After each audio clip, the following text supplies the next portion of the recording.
আমি তোমাদেরকে একটা জিনিস দেখাচ্ছি, দেখো। আজকে তোমরা বুঝতেই পারছো এটার মধ্যে কি আছে। তো দেখো কি সুন্দর এদিকে রাখতে হয়।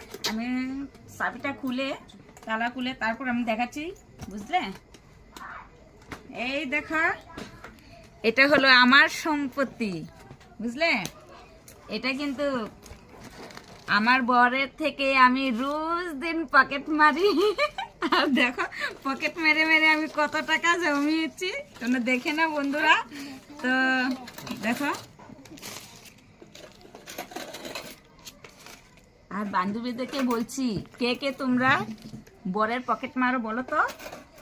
আমার মতো দেখো কে কে বরের পকেট মারো। আমি কিন্তু আমার বরের পকেট মেরে মেরে এই যে এত টাকা জমিয়েছি, দেখেছো? দেখেছো? দেখো এখানে শুধু আছে 50 টাকা, 100 টাকা, 200 টাকা, কতটুকু, বুঝলে? তো তোমরা কি ভাবছো বন্ধুরা, আমি কি আমার বরের পকেট মারছি? আমার মা বাবা এরকম শিক্ষা দেয় না, বুঝলে? তোমরা সত্যি সত্যি ভেবে নিচ্ছ আমি পকেট মারছি। এটা হলো আমার ছেলের টাকা। বাবা তুমি বলে দাও এটা কার টাকা? হ্যাঁ, এটা হলো আমার ছেলের টাকা। মানে তোমাদের দাদা ভাইয়ে প্রত্যেক রবিবারে আমার ছেলেকে এই যে 50 টাকা করে দেয়। দেখো এই যে 50 টাকা, শুধু এখানে 50 টাকাই বেশি আছে।